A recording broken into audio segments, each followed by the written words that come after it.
সালাম স্টিল ভোটের গাড়ি এখন আছে গাজীপুরে, সেখান থেকে সবশেষ জানাচ্ছেন সহকর্মী মাজহারুল ইসলাম মাসুম।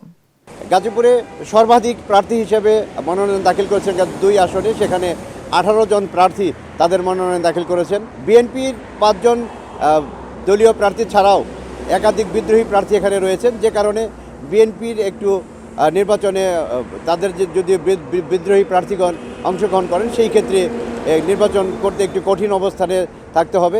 আমরা রিটার্নিং কর্মকর্তার কাছে কিছুক্ষণ আগেও কথা বলেছি, তিনি জানিয়েছেন যে বাছাইয়ের পর এবং প্রত্যাহারের পর আমরা চূড়ান্ত চূড়ান্ত প্রার্থী তালিকা ঘোষণা করব। তখন আমরা বুঝতে পারবো যে কতজন প্রার্থী চূড়ান্ত পর্যায়ে এসে অংশগ্রহণ করছেন। ভূমিকম্প সহনীয় মোস্ট ডিউরেবল দেশের প্রথম থার্মেক্স রড সালাম স্টিল। সালাম স্টিল বোঝে ডিউরেবিলিটি। সালাম স্টিল মোস্ট ডিউরেবল স্টিল। এছাড়া ভোটারদের নির্বিঘ্নে ভোট কেন্দ্রে আসার জন্য সকল প্রস্তুতি গ্রহণ করেছেন বলে রিটার্নিং কর্মকর্তা দাবি করেছেন এবং আইনশৃঙ্খলা পরিস্থিতি সেখানে স্বাভাবিক রাখার জন্য তারা আপ্রাণ চেষ্টা চালিয়ে যাচ্ছেন।